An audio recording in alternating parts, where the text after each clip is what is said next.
तो अभी तो टाई की गांठ गले में है और टाई नीचे झूल रही है। अगर शर्म करता रह गया तो टाई की गांठ तो गले में ही रहेगी, पर टाई को ऊपर पंखे से लटका रखा है। दो कंपनियों में डायरेक्टर, तीन कंपनियों का प्रोपराइटर, 3 माइंस का ओनर और करोड़ों का प्रॉपर्टी बिजनेस वाला बिजनेसमैन आपको ये गारंटी देकर के जा रहा है कि बिजनेस से भी बेहतर आप। मैं पिछले 2 साल से इस अभियान का हिस्सा हूं। क्यों मैंने 22 सालों तक नहीं किया, जानना चाहते हैं? और अब मैं क्यों कर रहा हूं ये भी जानना चाहते हैं? तो देखिए, मैं पहले से कपड़े का व्यापारी हूं। भिलवाड़ा में कपड़े का फैक्ट्री है मेरा, और पूरे भारत में हर स्टेट में ऐसा कोई भारत का राज्य नहीं है जहां मेरा कपड़ा नहीं बिकता है। और विश्व की कुछ कंट्रीज में कपड़ा एक्सपोर्ट भी करता हूं। तो मैं क्या एसी कैबिन में बैठ के अच्छा खासा पैसा कमा रहा हूं। तो मुझे लगता था यार ये फिर टाई पहन के और गांव गांव जाकर के ये आरसीएम करने की क्या जरूरत है? पैसा ही तो कमाना है, तो वो तो मैं कमा रहा हूं। तो पैसा मैं कमा रहा हूं तो फिर मुझे ये आरसीएम करने की क्या जरूरत है? हो सकता है आप में से भी जो नए साथी आज आए हैं, ऑलरेडी आप पैसा कमा रहे होंगे। किसी का कोई कपड़े का दुकान होगा, किसी का किराने का व्यापार होगा, किसी के खेती बाड़ी से बहुत अच्छी इनकम आ रही होगी, कोई फाइनेंस के बिजनेस में होगा, कोई माइनिंग के बिजनेस में होगा, कोई पॉलिटिक्स में होगा, किधर भी होगा। पैसा हम कहीं भी कमा सकते हैं। तो मेरे को ये लगता था कि पैसा कमाना ही जिंदगी में इंपॉर्टेंट होता है, और इस एक गलतफहमी की वजह से 22 साल इस सिस्टम से मैं दूर रहा। अच्छा, पर एक बात बताइए, आप में से कितने लोगों को लगता है कि पैसा कमाना बहुत महत्वपूर्ण है? मुझे तो लगता है ना। पर जब मैं पैसा उधर कमा रहा हूं तो फिर आरसीएम करने की क्या जरूरत है? हाँ जी, फिर आरसीएम करने की जरूरत क्या है? क्या मैं ये पैसा कमाने के लिए कर रहा हूं? नहीं ना। देखिए, इसमें क्या होता है, 22 साल तक मुझे समझ नहीं आया, पर 22 साल बाद एक वैश्विक घटना घटती है जो कोविड आया था। और कोविड आया तो पूरी दुनिया में लॉकडाउन लग गया। यहां भी लगा था क्या? सब कुछ बंद हो गया, सब घरों में बंद थे, सब कुछ बंद हुआ तो मेरी फैक्ट्री भी बंद हो गई। फैक्ट्री बंद हुई तो इनकम आना भी बंद हो गई। अब कुछ दिनों तो लॉकडाउन में बड़ा मजा आया था, घर में सबके साथ रह रहे थे, अच्छा लग रहा था। कुछ दिनों बाद चिंता शुरू हुई कि यार ये कब खुलेगा, और मेरी फैक्ट्री नहीं आ रही है तो इनकम भी नहीं आ रही है, तो कैसे इसको लाइफ को मेंटेन किया जाएगा। फिर टेंशन हुई कि मेरे साथ जो लोग काम कर रहे हैं, अगर मेरा बुरा हाल है तो उनका क्या हो रहा होगा।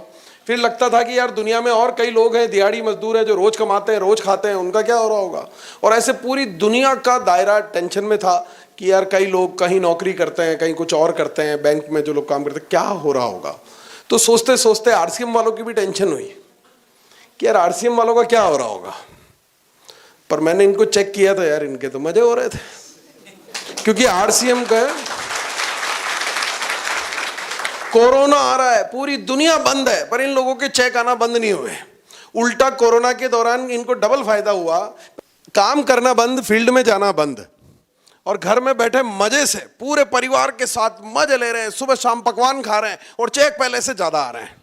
तो पहली बार जिंदगी में मुझे ये लगा कि यार ये इस सिस्टम में कुछ तो बहुत बड़ी पावर है, जिसको मैंने नहीं समझने की गलती अब तक की है। तो ये मेरे को लगा कि इस सिस्टम में कोई बहुत बड़ी पावर है जिसको मैंने अब तक समझा ही नहीं, गलती की है। तो पहली बार इसको समझना शुरू किया। नहीं तो मैं भी आपकी तरह ऐसे मीटिंगों में जाता था, और ऐसी छोटी मोटी मीटिंगों में नहीं जाता था, मैं सिर्फ एनिवर्सरी में जाता था।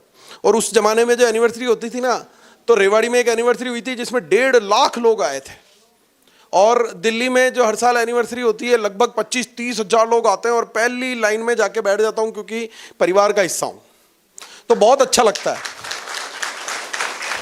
पर इतनी एनिवर्सरियों में गया, पर मैं बिजनेस को समझता नहीं था। वहां मजा इसलिए आता था कि मेरे परिवार का काम है और बहुत शानदार चल रहा है, और मजा इसलिए भी आता था कि बैकग्राउंड में गाना बहुत जोरदार चलाते थे ये लोग। ये चलाते थे वहां पे कि छाबड़ा जी तूने कमाल कर दिया, और मैं भी छाबड़ा हूं तो अच्छा लगता था, मेरे को मजा आता था। तो ये मैं सुनता था, पर समझने का कोशिश मैंने पहली बार तब की। अच्छा, पहली बार में भी मैंने इसको शुरू तक करना शुरू नहीं किया, 3 साल लगा इसको समझने में कि ये मुझे करना चाहिए कि नहीं करना चाहिए, क्योंकि मैं पहले से कुछ अच्छा कर रहा हूं।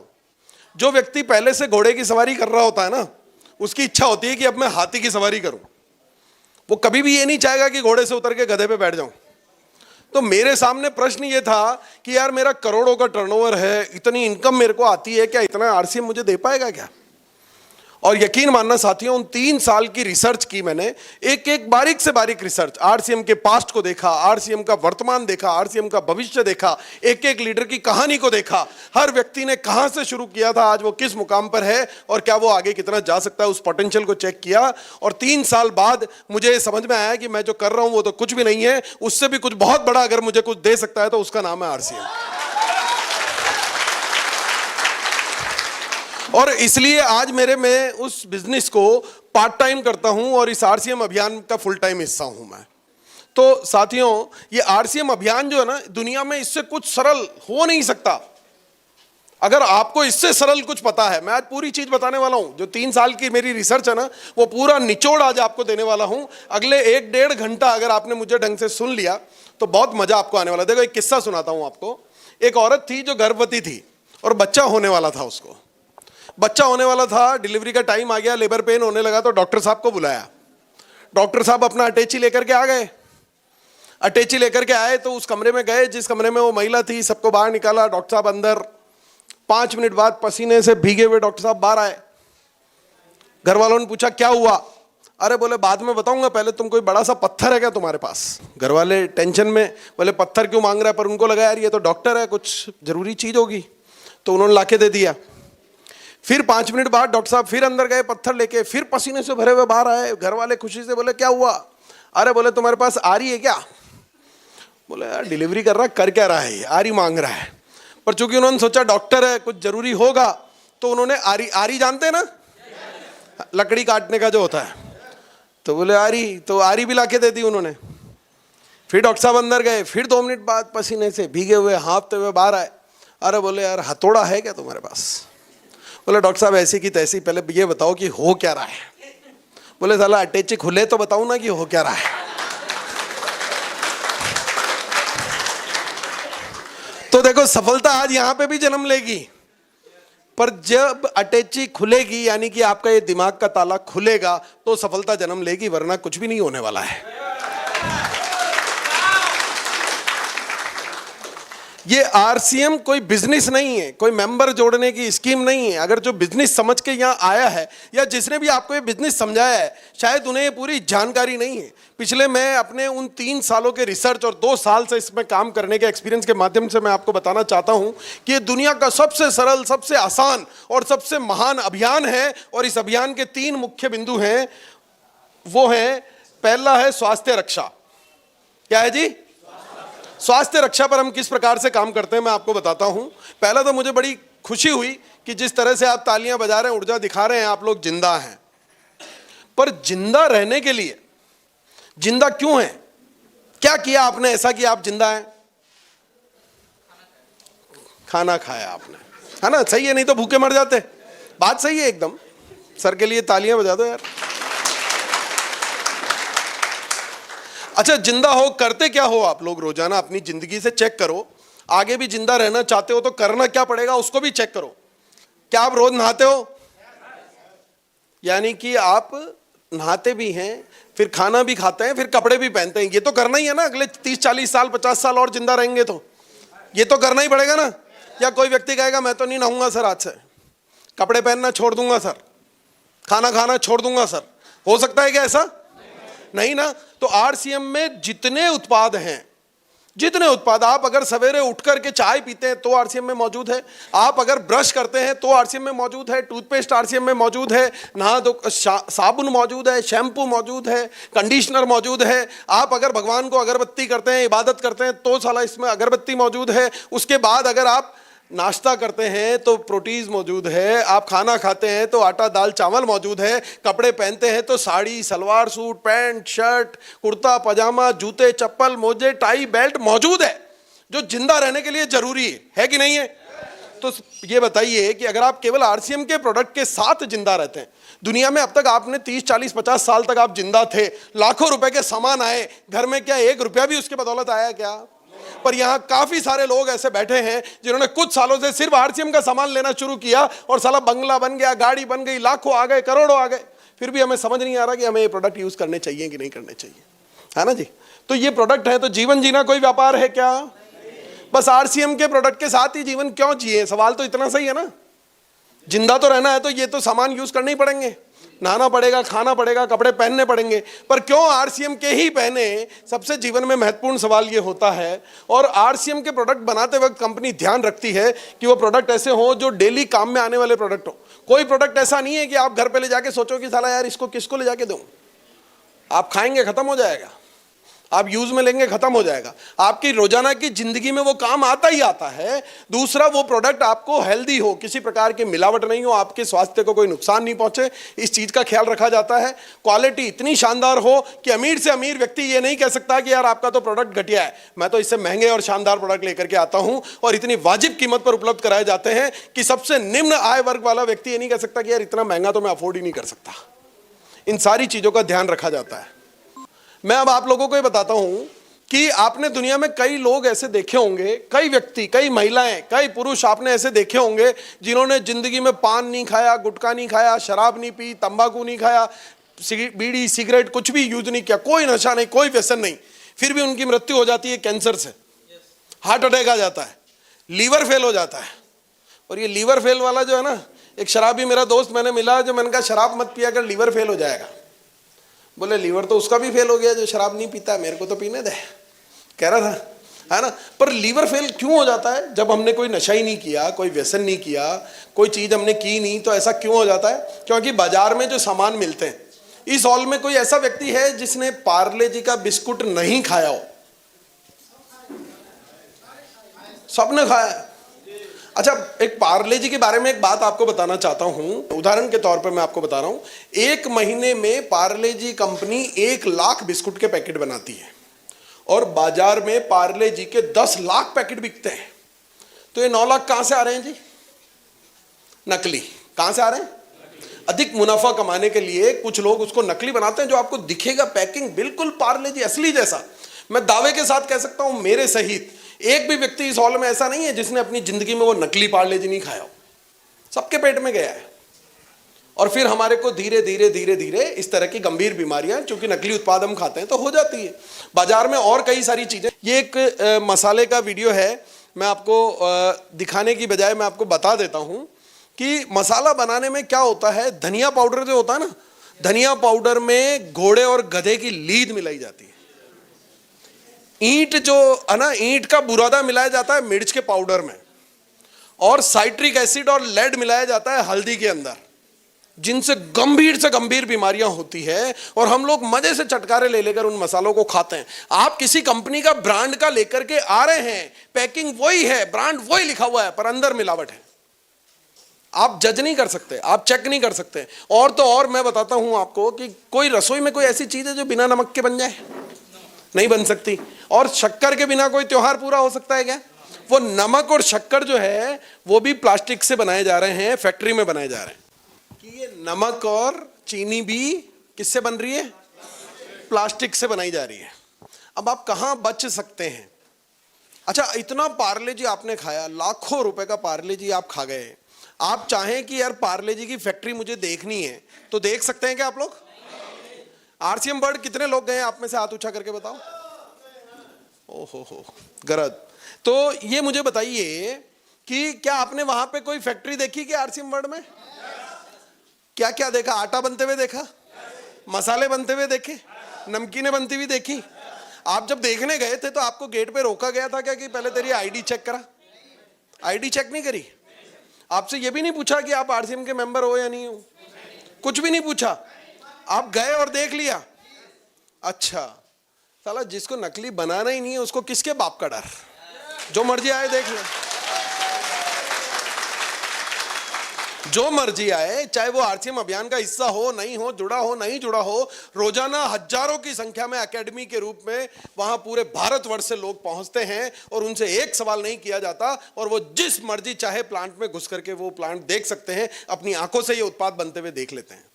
और जिसने अपनी आंखों से बनते हुए देख लिया, वो कभी नहीं चाहेगा कि मेरी बहन के घर में कोई दूसरी कंपनी के मसाले आ रहे हों।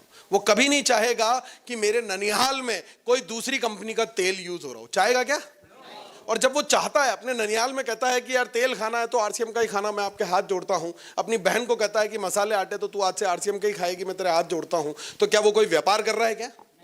नहीं ना। आप जो ये आरसीएम के उत्पाद, जो फैक्ट्रियां आपने भिलवाड़ा में देखी होंगी, ये उत्पाद अगर आप किसी के घर में पहुंचाते हैं ना, तो आप पैसे कमाने का जरिया नहीं है, बल्कि आप उसके पूरे परिवार को heart attack, liver failure, kidney failure, cancer जैसी गंभीर बीमारियों से बचाने का काम करते हैं। यानी कि अगर आप आरसीएम के उत्पाद इस दुनिया तक पहुंचा रहे हैं तो आप दुआएं कमाने का काम करते हैं।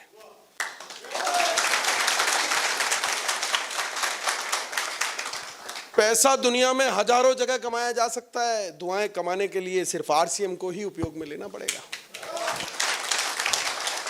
अब दूसरा बिंदु आता है स्वावलंबन। स्वावलंबन यानी कि किसी को फाइनेंशियली, पैसे के तौर पर मजबूत बना देना, किसी को सेल्फ इंडिपेंडेंट यानी कि आत्मनिर्भर बना देना, कि वो अपना खुद कमाए, खुद खा सके, स्वावलंबी बन जाए, किसी के सामने उसको हाथ नहीं फैलाना पड़े।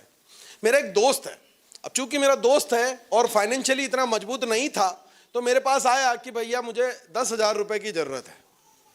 दोस्त है तो दे दिए।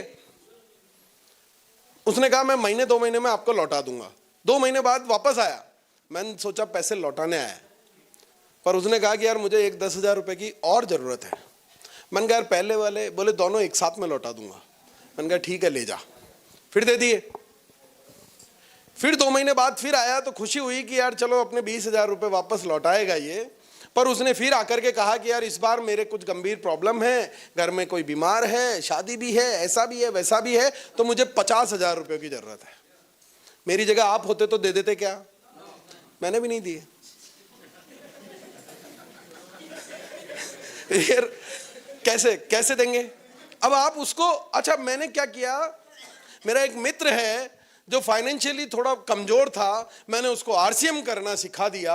आज 2 साल 2.5 साल में वो आरसीएम का टेक्निकल है, 2 लाख रुपए महीने जैसी शानदार इनकम आती है। और अकेला टेक्निकल नहीं है, उसकी टीम में कई सारे रॉयल्टी है, कई सारे वाइटल हैं, और अपने साथ साथ लाखों लोगों को वो सक्षम बना रहा है। तो बताइए क्या करना चाहिए? पैसे उधार देने चाहिए दोस्त को, कि आरसीएम करना सिखा देना चाहिए? तो ये होता है स्वावलंबी बनाना, और ये कर रहा है ये आरसीएम।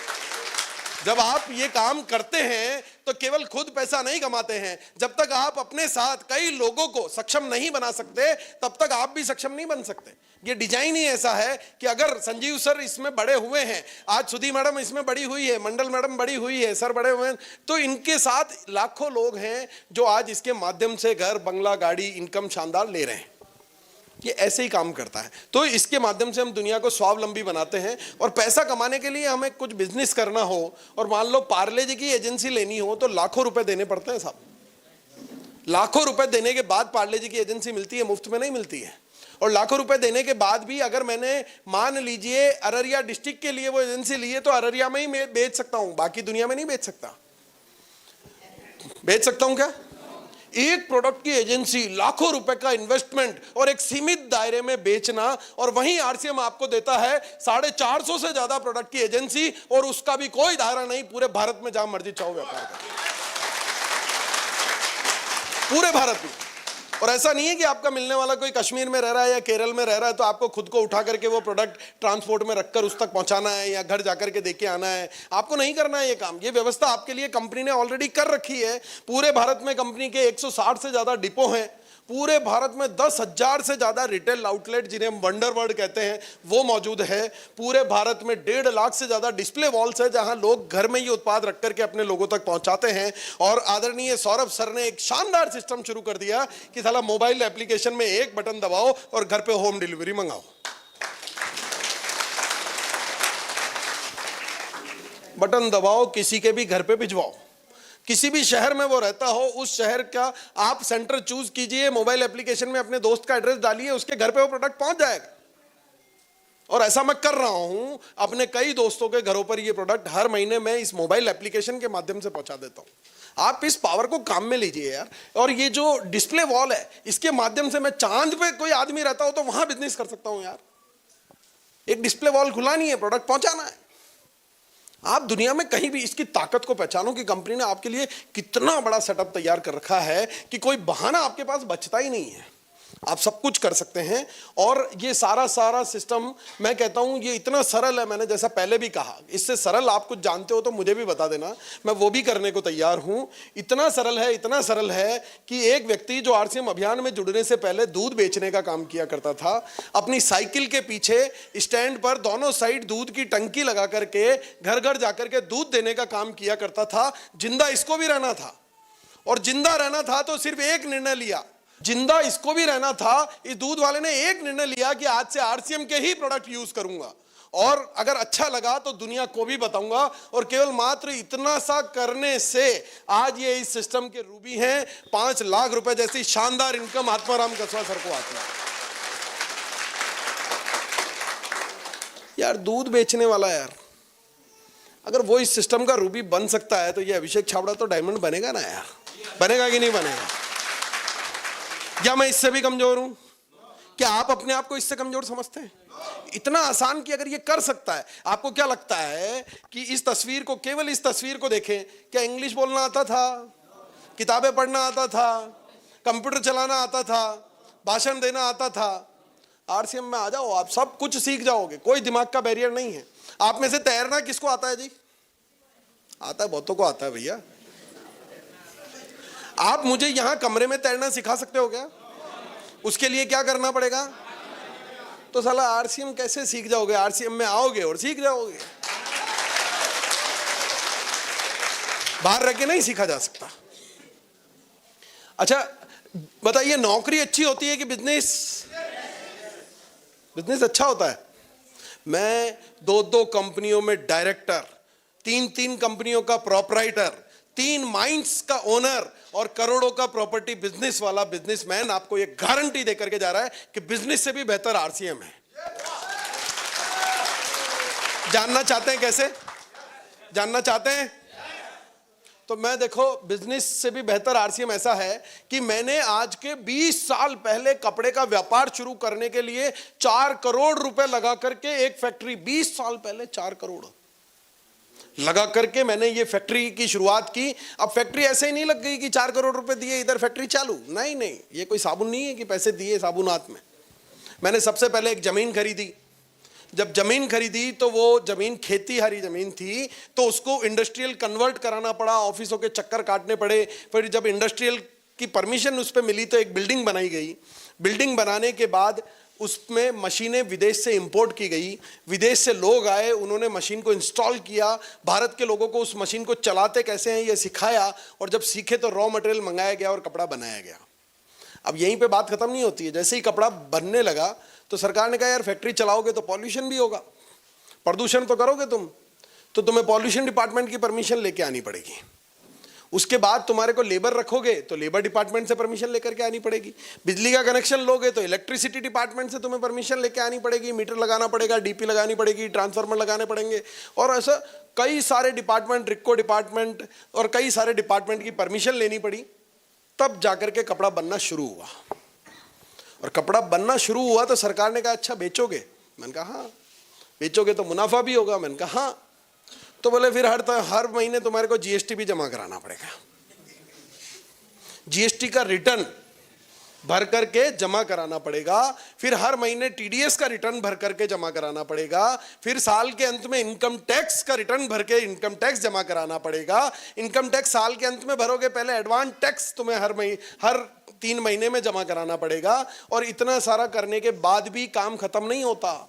स्टाफ रखना पड़ता है, तनख्वाह बांटनी पड़ती है, बिजली के बिल भरने पड़ते हैं, और फिर रंगदारी वाले आ जाते हैं, बोले हम कहाँ जाएंगे, हमारा भी तो है भैया। लेबर कहती है हमारी भी एक यूनियन है भैया। अड़ोस पड़ोस में कोई जगराता, कोई माता जी नवरात्रा, दुर्गा पूजा, गणेश पूजा, बोले चंदा चाहिए, वो भी आ जाते हैं। फिर पड़ोस वाला थाना भी आ जाता है, बोले भैया चाय पानी तो हम भी पीते हैं। साला इतना ताम झाम झमेला करने के बाद कपड़ा बनता है, फिर उसको उधार बेचते हैं, फिर उधार को मांगने के लिए जब वापस जाते हैं तो कई तरह के ताने सुनते हैं, ट्रांसपोर्टेशन होता है, सब कुछ होता है। इतना झमेला करने के बाद जितनी इनकम मैं कमाता हूं ना, कोई ऑफिस खोल रखा है आपने?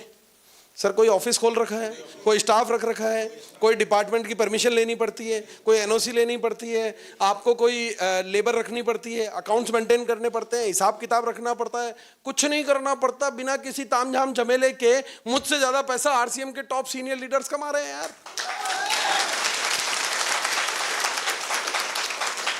तो अभी देखो फैक्ट्री चल रही है, आप बता दो मुझे क्या करना चाहिए अपना बिजनेस की आरसीएम? आप कह रहे हो इसलिए अब मैं आरसीएम ढंग से और करूंगा, है ना? आप कह रहे हो इसलिए। और ऐसा नहीं है, आरसीएम में एक और दिक्कत होती है कि यार मुझे एक ही चीज खटकती रही उन 3 सालों में कि आरसीएम के लोग कहते हैं हम कर रहे हैं नए भारत का निर्माण। क्या कहते हैं बाबूजी? नए भारत का निर्माण। मैंने कहा यार ये कैसे करोगे तुम लोग? मेरे जैसे बड़े बड़े इंडस्ट्रियलिस्ट जो लाखों करोड़ों का टैक्स भरते हैं, उनके टैक्स के पैसों से रोड बनता है, स्ट्रीट लाइट लगती है, कॉलेज खुलते हैं, स्कूल खुलते हैं, हॉस्पिटल बनते हैं, बांध बनते हैं, आपके घरों तक लाइटें पहुंचती है, पानी पहुंचता है, हमारे टैक्स के पैसों से होता है यार भारत का निर्माण। आरसीएम अकेला कैसे कर रहा है भारत का निर्माण?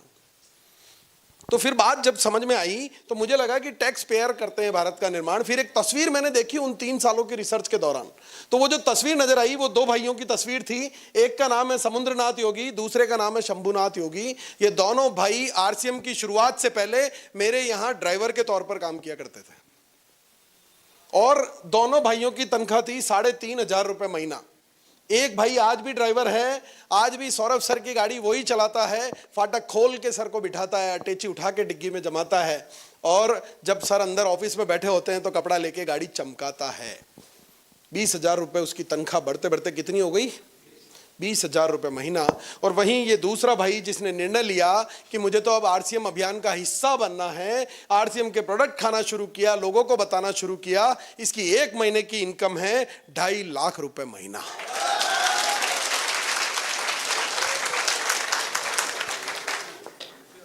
कितनी है जी? सोचो यार, ड्राइवर ही रह जाता तो 20,000 तो मिलता, फिर हमारे सामने कभी बैठने की हिम्मत नहीं करता। पर आज ये समुद्रनाथ योगी टीसी सर के साथ बैठ करके चाय पीने की हिम्मत रखता है। पैसे के साथ साथ ये सम्मान आरसीएम आपको दिलाता है। और केवल इतना ही नहीं, अब बताओ मुझे कि कौन करता है नए भारत का निर्माण? आरसीएम की मेरे जैसे टैक्स पेयर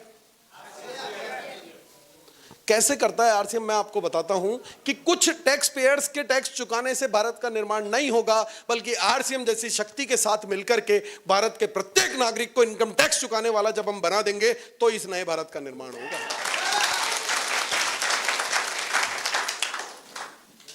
और इन्वेस्टमेंट कुछ पैसा लगता है जी आपका? 1 रुपए का इन्वेस्टमेंट नहीं लगता। पर मैं बिजनेसमैन आदमी, बढ़िया आदमी, मेरे दिमाग में एक टेंशन, साला भीख मांगने के लिए भी पहले एक चटाई और कटोरा खरीदना पड़ता है। खरीदना पड़ता है कि नहीं खरीदना पड़ता? तो ये बिना इन्वेस्टमेंट के लोग करोड़पति कैसे बन रहे हैं? साला भीख नहीं मांग सकता बिना इन्वेस्टमेंट के आदमी। पर मुझे समझ में आया कुछ तो इन्वेस्ट करना ही पड़ता होगा। मैं रिसर्च करता गया, 3 साल सोचता गया और मेरे को समझ में आई कि आरसीएम में सक्सेसफुल होने के लिए धन इन्वेस्ट करने की नहीं, मन इन्वेस्ट करने की जरूरत होती है। और जिसने जितना मन लगा रखा है उसको उतना ही ज्यादा रिटर्न आ रहा है। आपका मन का इन्वेस्टमेंट देख लेना, जिसका मन का इन्वेस्टमेंट कम है उसको इनकम कम है। बात समझ में आ रही है जी? ये तस्वीर गौर से देखें आप। धन नहीं था इस व्यक्ति के पास लगाने को। मैं जिस एक फैक्ट्री का मालिक हूं, ऐसे ही भिलवाड़ा शहर में ये एक फैक्ट्री में कर्मचारी के तौर पर काम किया करते थे। 7-8 हजार रुपए महीना इनकी तनख्वाह हुआ करती थी और धन नहीं था, मन था। मन लगा करके काम किया तो आज उसी भिलवाड़ा शहर में जहां ये 7,500 रुपए महीने की नौकरी किया करते थे, उसी शहर में ये रहते हैं 25 करोड़ के मकान में। आप में से किसने मुकेश कोठारी सर का बंगला देखा है? देखा है? मैं झूठ तो नहीं बोल रहा हूं। और जितने लोग भिलवाड़ा जाएं, इस बार मुकेश कोठारी जी का बंगला जरूर देख करके आएं। और जब इस बंगले के सामने खड़े हों तो अपने दिमाग में तस्वीर ये वाली याद रखना कि साला 7,000 रुपए महीने कमाने वाला व्यक्ति अगर ऐसा कर सकता है तो मैं भी। आज वाले मुकेश कोठारी सर को देखेंगे ना, डर लगेगा कि ये नहीं हो सकता। पर इस तस्वीर को देखेंगे ना तो लगेगा साला इसने कर लिया, मैं भी कर लूंगा। है ना? बात समझ में आ रही है जी? ये एक और चीज बताता हूं आरसीएम में क्या होता है, शुरू शुरू में एक बहुत बड़ी टेंशन ये होती है कि यार ये टाई पहननी पड़ती है, ये कोट पहनना पड़ता है ना, शर्म आती है ना। मेरे को भी 22 साल तक लगता था कि यार ये टाई हटा दो ना यार। क्या लगता था? हाँ, एक कारण ये भी था नहीं करने का कि ये टाई क्यों पहननी पड़ती है। पर फिर मुझे टाई कैसे पहनते हैं, हम यहाँ गले में गांठ लगाते हैं और टाई ऐसे नीचे झूल रही है, ऐसे ही पहनते हैं, सभी ऐसे ही पहनते हैं टाई। अब ये क्या हुआ, मैंने कहा यार 23 साल में अगर ये आदमी 25 करोड़ के मकान में आ गया तो इसका मतलब आरसीएम से अगले 10-15 साल में इसके घर के बाहर एक हवाई जहाज भी आ जाएगा। तो अभी तो टाई की गांठ गले में है और टाई नीचे झूल रही है। अगर शर्म करता रह गया तो टाई की गांठ तो गले में ही रहेगी, पर टाई को ऊपर पंखे से लटकाना पड़ेगा। उस दिन मुझे समझ में आ गया कि पुराने व्यक्ति जो कहावतें बना के गए हैं वो कहावतें यूं ही फिजूल नहीं हैं। और मैंने उस दिन समझ लिया, वो कहावत है कि जिसने की शर्म उसके फूटे। तो मैंने उसी दिन शर्म को छोड़ करके टाई पहन करके आ गया।